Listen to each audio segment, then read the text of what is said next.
Hello everyone, स्वागत है आपका आपके यूट्यूब चैनल इमरली में। तो देखिए बहुत टाइम से मुझे बच्चे एक्चुअली यूपीएससी के लिए बुक लिस्ट और स्ट्रैटेजी पूछ रहे थे। ठीक है, तो आज वो दिन आ ही गया, फुर्सत मिल गई मुझे। आज मैं बताऊंगी आपको कि कैसे पढ़ना है, क्या पढ़ना है, कौन सी बुक आपको प्रेफर करनी है। लाइक फर्स्ट स्टेप है आप लोगों का कि आप अच्छे बुक से पढ़ोगे तो आप जो है आपको टाइम कम लगेगा। ओके, सो सबसे पहले तो देखो, इंडियन पॉलिटी के लिए बात कर लेते हैं हम। वन बाय वन मैंने लिखा है, अच्छे से सुनना है आपको, क्लास लास्ट तक सुनना है क्योंकि बीच बीच में मैं कोई बातें बताऊंगी। ठीक है, तो देखो, इंडियन पॉलिटी के लिए सबसे पहले तो आपको 11th स्टैंडर्ड की जो इंडियन कॉन्स्टिट्यूशन एट वर्क, हमारी जो एनसीईआरटी है वो पढ़नी पड़ेगी। ठीक है, ये अगर आप अच्छे से समझ के पढ़ोगे तो इसका बेस जो है आपका एकदम फाउंडेशन क्लियर कर देगा। और फिर इसके बाद you have to shift to Indian polity by M Laxmikanth. ये एक बाइबल है सच में। अगर कोई कहता है कि ये उसने पढ़ी नहीं है तो फिर डायरेक्टली इंडियन कॉन्स्टिट्यूशन पढ़ा होगा। लेकिन अगर आप ये भी पढ़ लोगे तो सफिशिएंट है, इंडियन कॉन्स्टिट्यूशन ओपन करके देखने की ज़रूरत नहीं है। अब यहाँ पे क्या होता है ना कि मुझे ऐसा लगता है कि दो सब्जेक्ट ऐसे हैं जो जब तक कोई पढ़ाता नहीं है ना अच्छे से, तब तक आपको समझ में नहीं आता। एक है पॉलिटी और दूसरा है इकोनॉमिक्स। मेरा पर्सनल ऐसा मानना है, आपका क्या ओपिनियन है मुझे कमेंट सेक्शन में कमेंट करके बताना। तो अगर आपको पॉलिटी, अब इंडियन कॉन्स्टिट्यूशन एट वर्क, ये समझना है तो एक अच्छे टीचर से पढ़ो।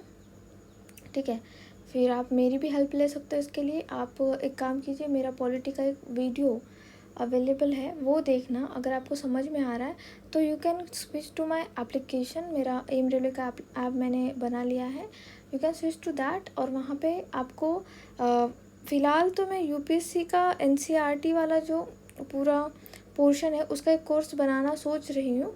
लेकिन फ़िलहाल के लिए जो जीएस का कोर्स है, जनरल अवेयरनेस का कोर्स, जो फाउंडेशन कोर्स है, वो बन के रेडी है, मिल जाएगा थोड़े दिनों में। ठीक है, तो फ़िलहाल के लिए देखो, इंडियन पॉलिटी की बात कर ली हमने, कितनी बार फ़िलहाल कहा मैंने। तो इंडियन पॉलिटी में आपको इंडियन कॉन्स्टिट्यूशन एट वर्क, ये 11th स्टैंडर्ड की जो बुक है एनसीईआरटी की, वो पढ़नी मैंडेटरी है। और उसके बाद आप शिफ्ट करना है इंडियन पॉलिटी। बस ये दो बुक्स पढ़ने हैं, दैट्स इट। इससे ज़्यादा कुछ पढ़ना नहीं है। अब मैम हम कैसे पहचानें कि हम जो पढ़ रहे हैं वो सही पढ़ रहे हैं या नहीं पढ़ रहे? तो देखो, ये बुक ख़त्म करने के बाद क्या करना, ये 11th स्टैंडर्ड की बुक ख़त्म करने के बाद आप ना डिसेंडिंग ऑर्डर में, लाइक जैसे 2022 अगर कोई इस साल ही एग्ज़ाम देना चाहता है तो फिर 2021, 2020, 2019, ये ऐसे डिसेंडिंग ऑर्डर में 5 साल के पेपर आपको निकालने हैं यूपीएससी के। ठीक है, और उसमें देखना है कि आपको कितना समझ में आ रहा है और कितना नहीं समझ में आ रहा है। ठीक है, और जितने क्वेश्चंस आपके बन रहे हैं तो समझ लो कि आपने सही पढ़ा है। अगर नहीं बन रहे तो फिर आपको दोनों भी जो बुक्स है इसको फिर से अच्छे से रीड करना है और इसका रिवीजन करते रहना है। ओके, इंडियन पॉलिटी की यहाँ पे बात होगी। सेकेंडली अब यहाँ पे अगला सब्जेक्ट आप लोगों के लिए आता है हिस्ट्री। ठीक है, हिस्ट्री। तो हिस्ट्री में भी देखो, आपको हिस्ट्री में जो आपका एंशिएंट हिस्ट्री है, इसमें ओल्ड एनसीईआरटी पढ़नी है आपको। ठीक है, पुरानी एनसीईआरटी पढ़नी है। ये आपको इजीली अवेलेबल हो जाएंगे हर एक प्लेटफॉर्म पे, लाइक क्या कहते हैं उसे, अमेज़ॉन, फ्लिपकार्ट, उनसे वहाँ पे ई कॉमर्स साइट्स पे अवेलेबल हो जाएंगे। RS शर्मा की जो ओल्ड एनसीईआरटी बुक है एंशिएंट इंडिया के लिए, वो आपको लेनी है। ठीक है, देन फॉर मिडिवल इंडिया के लिए देखो बच्चों, 11th स्टैंडर्ड की ही ओल्ड एनसीईआरटी है सतीश चंद्रा की। ओके, ये बुक बहुत अच्छी है, इसको पढ़ना है आपको। Then for modern India Bipin Chandra की ओल्ड एनसीईआरटी पढ़नी है आपको। ठीक है, हिस्ट्री ऑफ मॉडर्न इंडिया। यहाँ पे ना आपको वर्ल्ड हिस्ट्री अभी प्री में नहीं पूछता है। ठीक है, वो आपको पूछेगा इसमें मेंस में पूछेगा। ठीक है, वर्ल्ड हिस्ट्री मेंस में पूछेगा, वर्ल्ड ज्योग्राफी भी मेंस में पूछी जाती है। देन आर्ट एंड कल्चर के लिए मैं बताऊँ तो मैंने पर्सनली यही बुक रेफ़र की है, नितिन सिंघानिया जी की। लेकिन मेरी जो रूममेट है, जैसे कि मैंने आप लोगों को पता है कि मैंने एक बार बताया भी था कि शी इज़ एक्सट्रीमली टैलेंटेड। तो उसने मुझे कहा कि भाई तेको अगर नहीं समझ में आ रही तमिलनाडु की जो बुक है, तमिलनाडु बोर्ड की book for art and culture, इसका मतलब ये नहीं कि किसी और को नहीं समझ में आ रही है। अगर किसी को बता भी रही है तो ये काम कर लिया कर कि तुझे जो समझ में आई वो तो बता ही दे, और जो तुझे समझ में नहीं आए और वो लाइक कि भाई उसको बाइबल मानते हैं आर्ट एंड कल्चर की, वो तो बता ही दे। जैसे कि भाई आप अभी स्टार्ट करोगे प्रिपरेशन, तो ऐसा नहीं होना चाहिए कि मेरा सुनकर, ठीक है। इसीलिए यूपीएससी की ना प्रिपरेशन इसीलिए इतना ज़्यादा इम्पोर्टेंट बन जाती है। आप ज़िंदगी में पास हो ना हो, मतलब लाइक आईएएस ऑफिसर बनो या ना बनो, लेकिन यूपीएससी की प्रिपरेशन ना ज़िंदगी में एक बार कर लेना। क्यों? क्योंकि जब आप यूपीएससी की प्रिपरेशन अच्छे से कर लेते हो, ठीक है, आपका जियो पॉलिटिक्स बहुत अच्छा हो जाता है, आप लोगों को सब कुछ ब्लैक और वाइट ऐसा नहीं दिखता, जैसे कि सब कुछ बैड और सब कुछ अच्छा, लाइक ऐसा कुछ भी नहीं होता है वहाँ पे, ठीक है। एक न्यूट्रल स्टेट हो जाती है आपकी, एक सोचने की जो क्षमता है नॉर्मल पीपल से एक बढ़िया तरीके से आप समझ सकते हो किसी चीज़ को। किसी भी चीज़ को बोलने से पहले आप सोचते हो, आपके दिमाग में थॉट प्रोसेस शुरू हो जाती है, और आप ना एक वाइज पर्सन की तरह उभर के आते हो। इसीलिए ना मैं हर एक को, जितने भी मेरे ऑफलाइन के स्टूडेंट्स हैं जो मुझे पर्सनली जानते हैं, और जो मेरे कज़न सिस्टर्स एंड ब्रदर्स हैं, मैं उन्हें कहती हूँ कि भाई तुम भले ही अभी वो मेरी तरफ देखकर ऐसे कहते हैं ना कि कितना पढ़ती है यार ये, तो मुझे कुछ आता ही नहीं, दूसरा सच बता रही हूँ, मुझे एक तो पढ़ना आता है या फिर पढ़ाना आता है, दो ही चीज़ें आती हैं। तो और मुझे कुछ दूसरा करना भी नहीं है, क्योंकि मुझे पता है कि मैं सही काम कर रही हूँ, ठीक है। तो यहाँ पे यही है कि अगर आप ज़िंदगी में एक बार यूपीएससी की प्रिपरेशन कर लो, आप एक वाइज पर्सन की तरह बहुत बढ़िया तरीके से समझ पाओगे कि आपके आसपास चल क्या रहा है, ठीक है। आपके आसपास चल क्या रहा है, न्यूज़पेपर पढ़ोगे तो समझ में आ जाएगा क्यों हो रहा है ये, कैसे हो रहा है ये सारी चीज़ें, ठीक है। तो इसीलिए मैं बता रही थी कि मुझे ये स्पेशली जो नितिन सिंघानिया की बुक है, इंडियन आर्ट एंड कल्चर, ये समझ में आई। लेकिन आप go for this Tamil Nadu board की बुक जो आर्ट एंड कल्चर वाली है, इसके साथ आप जा सकते हो। बहुत सारे टॉपर यही बुक आपको बताएंगे, ठीक है। देन वर्ल्ड हिस्ट्री, जैसे कि मैंने कहा कि ये जो है वर्ल्ड हिस्ट्री आपको देखने को मिलेगी फॉर मेंस, है ना। तो वर्ल्ड हिस्ट्री आप एनसीईआरटी की बुक, अर्जुन देव की ये बुक ले सकते हो, ये अच्छी बुक है। और एक काम कर सकते हो आप, स्पेक्ट्रम का जो बुक है, स्पेक्ट्रम की बुक्स, ठीक है,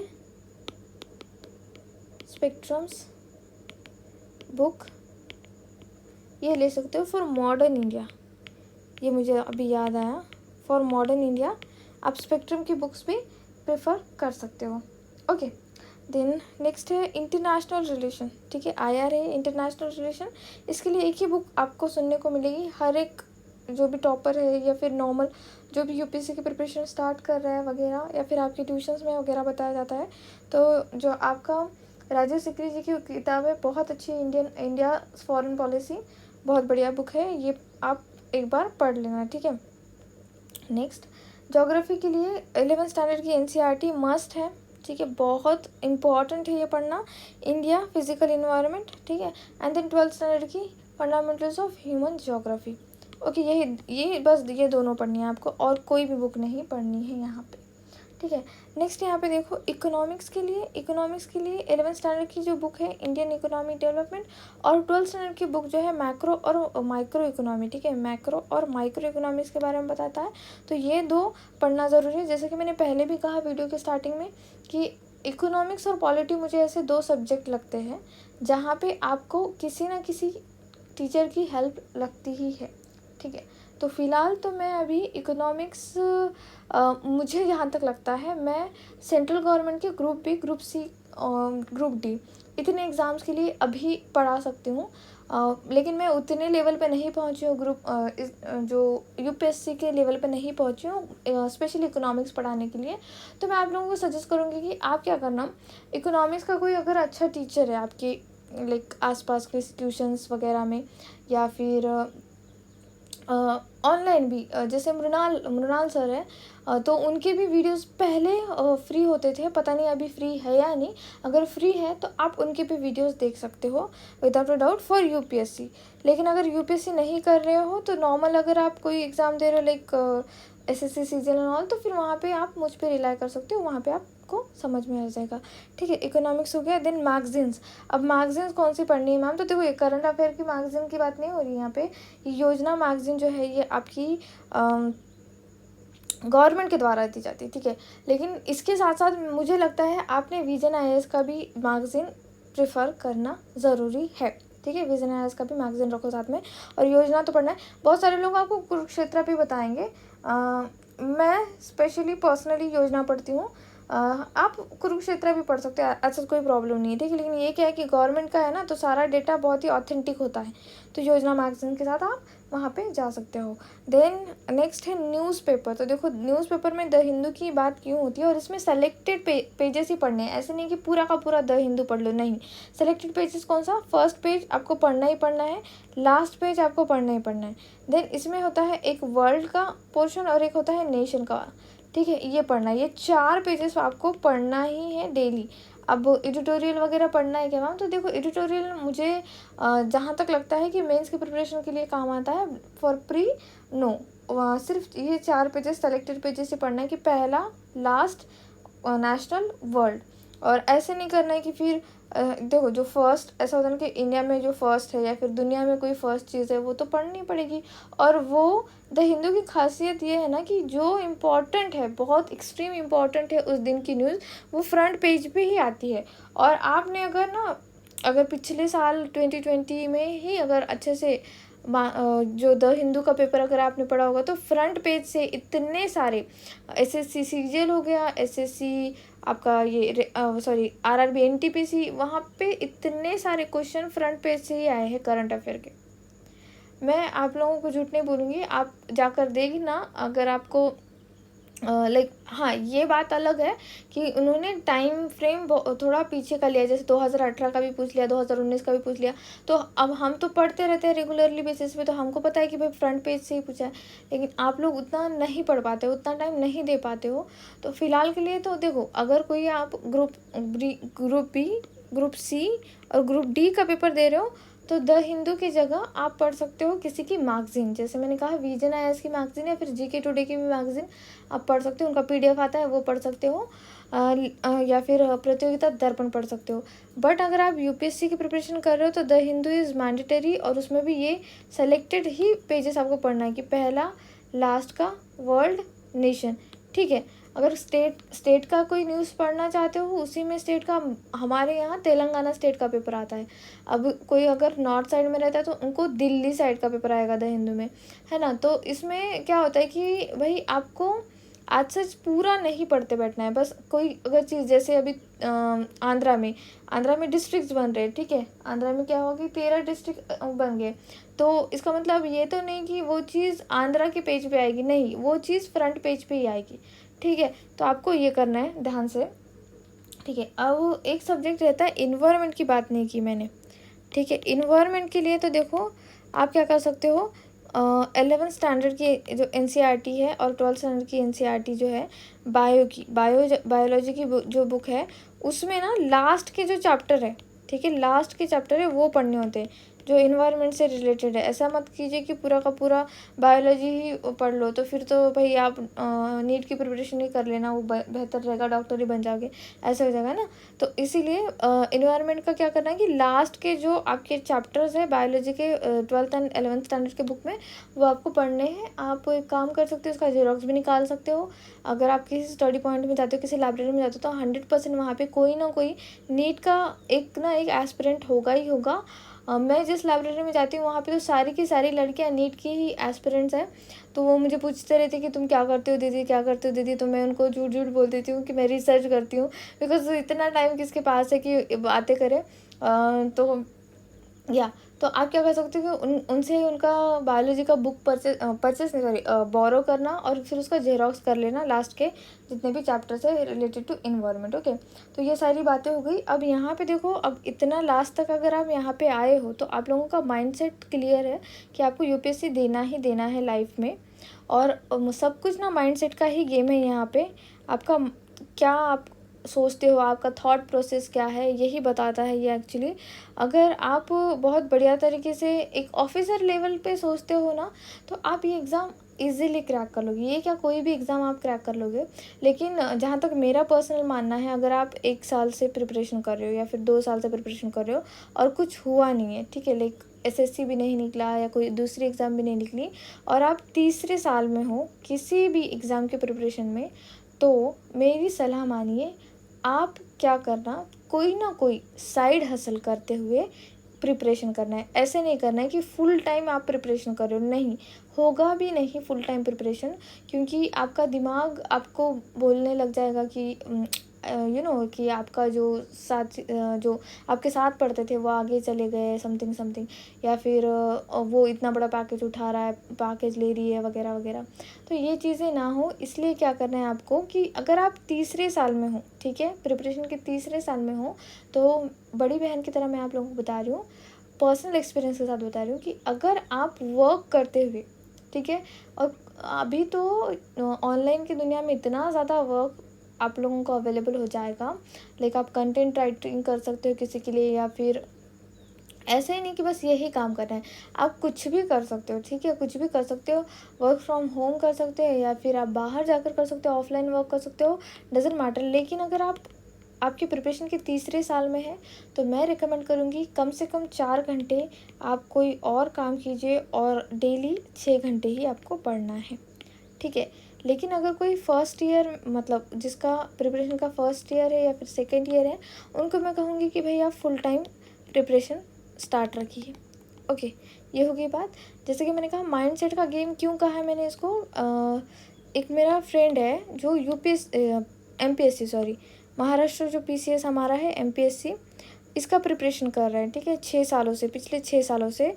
और उसने मुझे कहा कि 5 साल लग ही जाते हैं करने के लिए, ठीक है, और इतना हार्ड होता है, ऐसा होता है, कुछ भी पूछता है, वगैरह वगैरह। तो अब वो मेरा अच्छा फ्रेंड है, इसलिए मैंने तो पहले सोच ही लिया था कि मुझे यूपीएससी देनी है। बट यूँ हुआ कि जब उसने कहा कि बहुत हार्ड है, you can't do that, like I said भाई यूपीएससी अगर कर सकते तो why not MPSC, so he is like कि नहीं नहीं तेरे से नहीं होगा एंड समथिंग। तो ये आपको क्या समझ में आ रहा है कि ये लोग देखो आपका माइंडसेट किस तरह से चेंज कर देते हैं। लोग बहुत ज़्यादा आपको मैनिपुलेट करने की कोशिश करेंगे, अरे मत करो यूपीएससी, बहुत क्या कहते हैं उसको, एक पंचवार्षिक योजना बन जाती है। हाँ, ये बहुत ज़्यादा सुनने को मिलता है, पंचवार्षिक योजना बन जाएगी, बूढ़े हो जाओगे, कोई लड़की नहीं देगा, समथिंग, बहुत सारी चीज़ें जो निगेटिव चीज़ें एक्चुअली, ठीक है, वो आपके माइंडसेट को पूरी तरीके से ख़राब कर देती है। ये चीज़ें नहीं होनी चाहिए आप लोगों के साथ।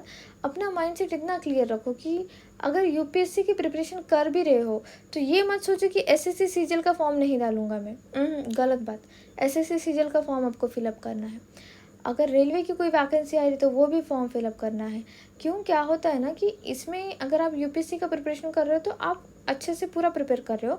जैसे कोई छोटी मोटी एग्ज़ाम आ रही है, जैसे एसएससी का एग्ज़ाम आ रहा है, आरआरबी का एग्ज़ाम आ रहा है, या फिर कोई नई न्यू वैकेंसी का एग्ज़ाम आ रहा है, तो आप उसका 1 to 5 मंथ में क्लियर आउट कर लोगे चीज़ें, क्योंकि जीएस तो आपका ऑलरेडी प्रिपेयर्ड है। लेकिन कोई अगर एक्स्ट्रा सब्जेक्ट है जो प्रिपेयर करना होता है तो वो कर लोगे आप, ठीक है। अब सेकेंडली सी सैट के बारे में बहुत ज़्यादा आप लोग क्या करते हो कि सी सैट के बारे में पूछते हो मुझे। तो देखो सी सैट का बहुत ईजी है। जैसे अगर आप 4 महीने हैं, ठीक है, प्री के लिए, तभी सबके सब सारे लोग पता है क्या 4 मंथ्स है या फिर 3 मंथ्स है तब प्री की प्रिपरेशन स्टार्ट करते हैं। पहले तो वो मेंस की स्टार्ट करते हैं। मैं पर्सनली 5 मंथ्स कंसिडर करती हूँ फॉर प्री, क्योंकि बहुत ज़्यादा डेटा कलेक्ट करना होता है दिमाग में, इस वजह से। एंड सी सैट को डरना नहीं है। वन मोर थिंग, हाँ, ऑप्शनल के बारे में मुझे बहुत ज़्यादा पूछा जा रहा था कि ऑप्शनल क्या ऑप्ट करें। देखो ऑप्शनल क्या ऑप्ट करना है ये आप पर डिपेंड करता है। आपको जो सब्जेक्ट सही लगता है वो ऑप्शनल में आप जो है ऑप्ट कर सकते हो। जैसे मुझे सच में ह्यूमन बिहेवियर जानना था, लेकिन मुझे पता भी नहीं था कि एंथ्रोपोलॉजी जैसा कोई सब्जेक्ट भी होता है। जब मैं 2015 में कॉलेज में डिबेट हो रहा था, और मैं डिबेट में पार्टिसिपेट नहीं कर रही थी, मैं ऑडियंस थी उस डिबेट में। तो मैंने उस डिबेट में ऐसे ही चल रहा था कोई पोर्शन, तो आई लाइक कि यार इंसान ऐसे कैसे सोच सकता है, why he behave like that और why she behave like that, ऐसा क्यों हुआ। बहुत बड़ा झगड़ा हो गया था उस डिबेट में। एंड ऑल ऑफ सडन 16-17 में I think I manifested that for me कि भाई एंथ्रोपोलॉजी जैसा भी कोई सब्जेक्ट होता है। मैंने उसी वक्त ऐसे कोई गूगल वगैरह नहीं किया। अब की जनरेशन क्या करती है, फटाफट गूगल कर लेती है। मैंने ऐसा कुछ नहीं किया। तो मैं बस ये सोच रही थी कि भाई ऐसा कुछ अगर मतलब पढ़ने को मिल जाए या फिर समझ में आ जाए मुझे कि ये ऐसा क्यों सोच रहा होगा, ये ऐसा क्यों कर रहा होगा, लाइक दैट। मुझे साइकोलॉजी का भी सब्जेक्ट बहुत ज़्यादा पसंद है, बट मैंने आंथ्रो चूज़ किया क्योंकि स्कोरिंग सब्जेक्ट है और फिलहाल के लिए ट्रेंड में चल रहा है। सेकेंडली बता दूँ, अब अगर ये ट्रेंडिंग है टॉपिक एंथ्रोपोलॉजी, इसका मतलब ये नहीं कि अगले साल होगा। पता नहीं कि इस साल ही कितना भयानक पेपर सेट करते हैं, ये होता है। ठीक है, यूपीएससी कभी भी किसी भी ऑप्शनल सब्जेक्ट को ट्रेंड नहीं बनने देती है। अगर आप सोच रहे हो कि यूपीएससी एज इट इज़ रखेगी, नहीं, वो क्वेश्चंस चेंज कर देती है। ठीक है, वो क्वेश्चन चेंज कर देती है। तो आप आपके इंटरेस्ट के हिसाब से ऑप्शनल चूज़ कर सकते हो। और ऑप्शनल अगर पहले फर्स्ट अटेम्प्ट में, ठीक है, आपको ऑप्शनल में कम मार्क्स आ रहे हैं तो you can change it. Like जैसे हमने एस्पिरेंट वेब सीरीज़ में देखा है कि वो चेंज कर देते हैं टू हिस्ट्री आई थिंक। तो ऐसा नहीं है कि आप ऑप्शनल चेंज नहीं कर सकते। बस क्या होता है ना कि हिस्ट्री में क्या है, हिस्ट्री में ना बहुत बड़ा सिलेबस हो जाता है। तो उसको फिर आपको हिस्ट्री हो गया, ज्योग्राफी हो गया, सिलेबस बड़ा हो जाता है। वहीं अगर आप कोई दूसरा सब्जेक्ट देख रहे हो, जैसे मैंने आंध्र देखा, तो उसका सिलेबस इतना ही है। अब मुझे इसको 3 बार रिवाइज़ करना है और फिर मुझे लैंग्वेज भी रिवाइज़ करनी है, लैंग्वेज भी करना है। तो ये सारी चीज़ें कम टाइम में ज़्यादा आउटपुट देने वाली जो चीज़ें होती है, इसीलिए ऑप्शनल को थोड़ा सोच समझ के ही कंसिडर किया जाता है। तो कम टाइम में ज़्यादा मार्क्स दे रहा है तो उसको हमेशा ऑप्ट करना चाहिए। ठीक है, ये सारी होगी बातें। और भी अगर कुछ रहता है, let me just recall and one more thing कि द हिंदू पढ़ना क्यों इतना ज़रूरी कहा जाता है। ठीक है, द हिंदू ना, अगर आप यूपीएससी की प्रिपरेशन कर रहे हो नहीं कर रहे हो, doesn't matter, the Hindu daily पढ़ो। मुझे तो पता नहीं इस पेपर का इतना नशा सा है। लाइक मैं अगर लाइक बाहर भी जा रही हूँ, लाइक घूमने वगैरह, हम पिछले साल आई थिंक जुलाई मंथ में वी वेंट टू पंचमरी। ठीक है, मध्य प्रदेश गए थे हम सारे की सारी फैमिली। एंड तब आईपैड नहीं था, मेरे पास नहीं था। मैंने फ़ोन में ही लाइक सुबह जल्दी उठी मैं, और द हिंदू का सब्सक्रिप्शन था मेरे पास, तो मैं पढ़ रही थी। तो माय डैड वाज लाइक कि यहाँ पर भी पढ़ाई, अभी तो फ़िलहाल रिलैक्स कर लो। तो मैंने कहा नहीं, एक जो न्यूज़ है कनेक्टेड है कल के न्यूज़ से। अगर मैं आज नहीं पढ़ूँगी ना तो मुझे खाना हज़म नहीं होगा। तो मुझे इस तरह का है ना थोड़ा सा ऑब्सेशन है। तो ये आप ऑब्सेशन कब होता है आपको पता है? ये ऑब्सेशन तब होता है जब आपके सारे सब्जेक्ट बहुत अच्छे से क्लियर आउट है आपके दिमाग में। आपको इकोनॉमिक्स आती है, आपको पॉलिटी आती है, आपको हिस्ट्री पता है, आपको इंटरनेशनल रिलेशनशिप जो होते हैं, जियो पॉलिटिक्स, वो उसके बारे में पता है। तो आप ना ऑटोमेटिकली उसको पढ़ने लग जाओगे। अगर कोई सब्जेक्ट देखो, जैसे अगर आपको मैंने पॉलिटी पढ़ाया, ठीक है, अगर मैंने आपको पॉलिटी पढ़ाया और फिर मैंने कहा कि आपको एम लक्ष्मीकांत उठा लो, ठीक है, वेट कहाँ गया, मैंने आपको पॉलिटी बहुत बढ़िया तरीके से पढ़ाया और मैंने कहा कि एम लक्ष्मीकांत उठा लो, आप उसको बहुत बढ़िया से पढ़ लोगे। क्यों? क्योंकि आपको समझ में आ चुका है सारी चीज़ें।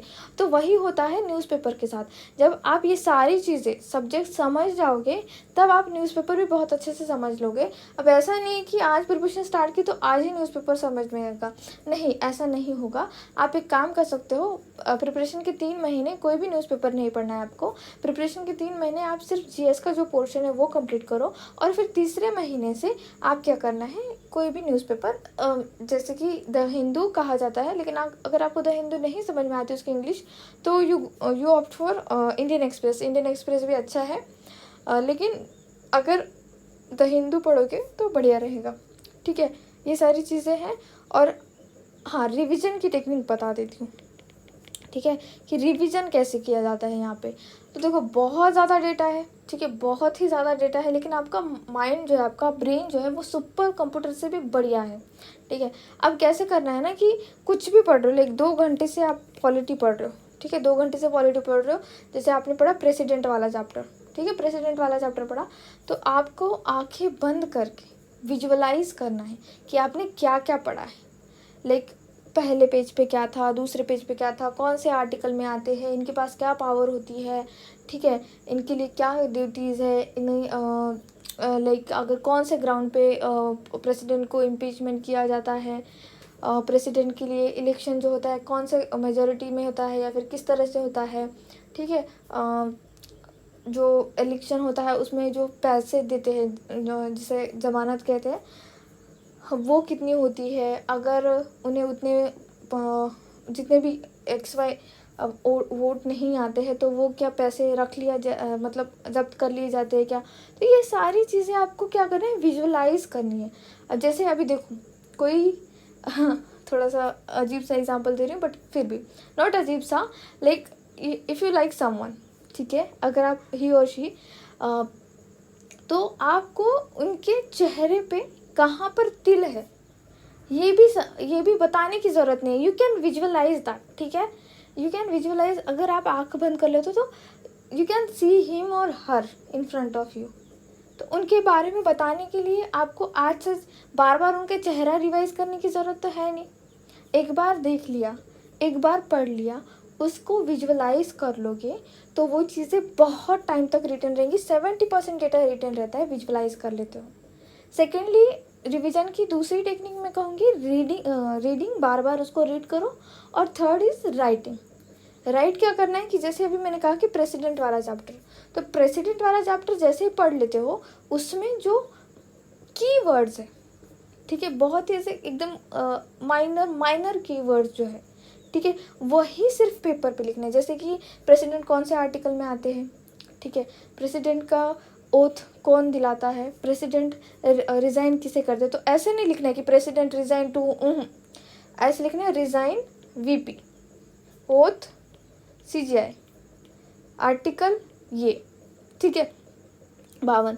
तो इस तरह से आपको लिखना है शॉर्ट फॉर्म में, और उस शॉर्ट नोट को अपने हाथ में रखना है। पूरा ख़त्म होने के बाद 2 घंटे के बाद आपका प्रेसिडेंट ख़त्म होगा, आप उसको शॉर्ट नोट को हाथ में लेना है और फिर सोचना है कि भाई ये जो मैंने, और ऐसे नहीं लिखना है कि आर्टिकल पहले लिख दिया, नहीं, सिर्फ इतना लिखना है आर्टिकल प्रेसिडेंट, ठीक है, यहाँ पे लिखते हो आर्टिकल प्रेसिडेंट, ओथ, फिर डैश, फिर आपका क्या होता है रिज़ाइन डैश, इम्पीचमेंट डैश, फिर वो जो भी कुछ है, ठीक है, ये सारी चीज़ें लिख के इसे डैश डैश करना। और फिर किताब बंद करके साइड में बस उस छोटे से पन्ने को लेकर जो भी चीज़ें हैं, आर्टिकल कौन सा है, ओथ कौन दिलाता है, रिज़ाइन किससे करना होता है, इम्पीचमेंट कौन से बेसिस पे होता है, ये सारा आपको वहाँ पे लिखना है। तो ये होते हैं रिवीजन टेक्निक। होप मैंने आप लोगों का सारे डाउट यहाँ पे क्लियर कर लिए हैं। सारे बुक्स तो मैंने बता ही दिए हैं। अगर कोई बुक रहती है तो मैं डेफिनेटली वो कमेंट सेक्शन में पिन कर दूँगी, लेकिन मुझे जहाँ तक लग रहा है मैंने सब कुछ बता दिया है। और भी कोई कन्फ्यूजन होता है तो please let me know in the comment section. और आशा करती हूँ कि मैं आने वाले टाइम में आप लोगों के लिए NCERT का जो है बेसिक जो foundation for UPSC foundation course लेकर आऊँ, जिससे आप लोगों को इतना ज़्यादा टाइम ना लगे बाकी स्टैंडर्ड बुक्स पढ़ने के लिए, ठीक है, वो चीज़ मैं कर लूँगी। बिकॉज़ मैं हमेशा लूप होल्स ढूंढती हूँ और उस लूप होल्स के लिए काम करना शुरू कर देती हूँ। जैसे मैं वही सर्विस देती हूँ जो एक्चुअल में ज़रूरत है, ठीक है, इसीलिए आप लोग मेरे साथ अभी तक बने हुए हो और thank you so much for that. और मैं सच में ग्रेटफुल हूँ। बस अपना माइंडसेट जो है हमेशा चेंज करते रहिए। हमेशा अपने आप को कहिए कि मैं बहुत ज़्यादा स्ट्रांग हूँ, मैं कुछ भी कर सकती हूँ, I am talented girl, I am lady boss, जो भी आपको लगता है अफर्मेशन करते रहिए अपने साथ। बस अपना जो क्या कहते हैं मोटिवेशन है वो कम नहीं होने देना है। लेकिन जैसे कि मैंने कहा कि अगर आप 3 और ना ये चीज़ अब चेंज हो चुकी है कि भाई आप जो है UPSC की प्रिपरेशन करने के लिए सारी चीज़ें छोड़ छाड़ के बस प्रिपरेशन नहीं करते बेटा, नहीं। अब ये चीज़ थोड़ी सी पुराने ज़माने की हो गई है।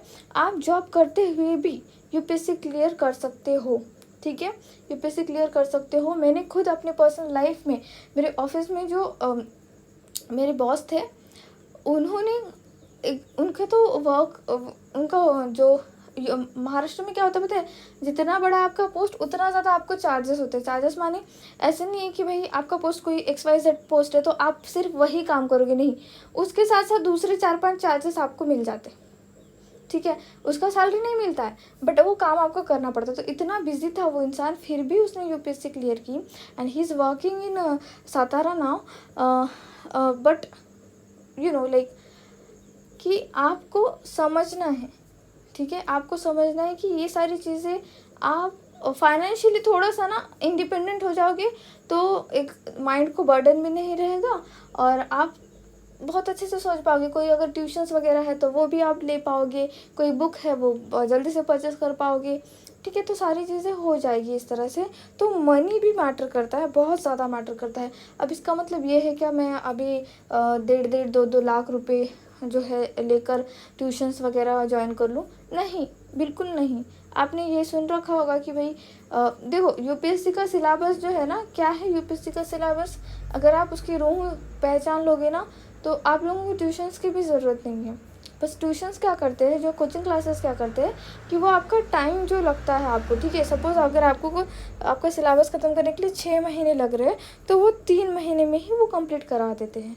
ये बस इतना ही फ़र्क होता है, दैट्स इट। और कुछ भी फ़र्क नहीं होता है, एक्स्ट्रा ऐसे रॉकेट साइंस कुछ नहीं होता है वहाँ पे। बस यहाँ आपने अगर यूपीएससी को देखा, यूपीएससी का पैटर्न भी देखा है, तो हर कोई यहाँ पे पास होता है। ऐसा नहीं है कि जिसने ट्यूशन्स किए हैं वही पास होगा, या फिर जिसने ट्यूशन्स नहीं किए वो पास नहीं होगा, बिल्कुल नहीं, ऐसा कुछ भी नहीं होता है। बस ये जो टाइम फ्रेम है वो थोड़ा सा कम कर देता है, जो भी कोचिंग क्लासेस वगैरह आप ज्वाइन करते हो वहाँ पे, ठीक है। तो होप सब कुछ क्लियर आउट है, और अगर आप यहाँ तक बने हुए हैं तो प्लीज़ कमेंट सेक्शन में कमेंट करके बताना कि why you really want to be an IAS officer, ठीक है। बिल्कुल भी कोई आपको जज नहीं करेगा, बस बताना मुझे कमेंट सेक्शन में कि क्यों बनना चाहते हो आईएएस ऑफिसर। मुझे तो देखो अभी मेरा क्या है ना, मैं अगर पर्सनली बताऊँ, अगर मेरा एनजीओ का अगर कंफर्म हो जाता है, अगर गढ़चिरौली हो या फिर नंदुरबार हो, कहीं कहीं एक जगह अगर कंफर्म हो जाता है और मुझे सच में पढ़ाने का मौका मिलता है आदिवासी लोगों के बच्चों को, तो मैं तो आईएएस ऑफिसर के रिज़ाइन करके भी वहाँ पहुँच जाऊँगी, सच में पहुंच जाऊँगी। मैं खुद एनजीओ का जब इंटरव्यूज़ देने जाती हूँ तो लोगों को, वो जो एनजीओज़ के लोगों को लगता है कि इतनी कम उम्र में है तो हाँ जवानी का जोश है इसीलिए बोल रहे हैं ऐसे वैसे, फाइनेंशियली इंडिपेंडेंट हो गए इतने जल्दी तो इसलिए ऐसा कहा जा रहा है समथिंग। नहीं यार, सच में मुझे पढ़ाना है, मुझे पढ़ाना सच में अच्छा लगता है, और पता नहीं क्यों मुझे उन लोगों को पढ़ाना है, मुझे सच में नहीं पता क्यों पढ़ाना है, बट मुझे विजन्स आते हैं कि मैं वहाँ पे पढ़ा रही हूँ।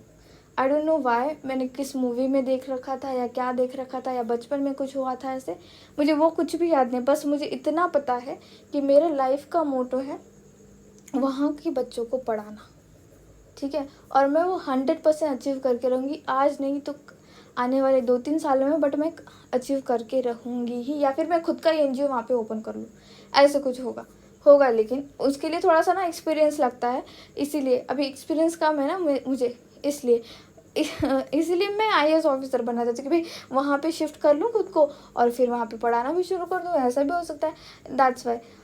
तो ये सारी चीज़ें हैं, आप लोगों का क्या जो भी रीज़न है प्लीज़ कमेंट सेक्शन में कमेंट करके बताना, मुझे पढ़ के अच्छा लगेगा। Okay, thank you so much.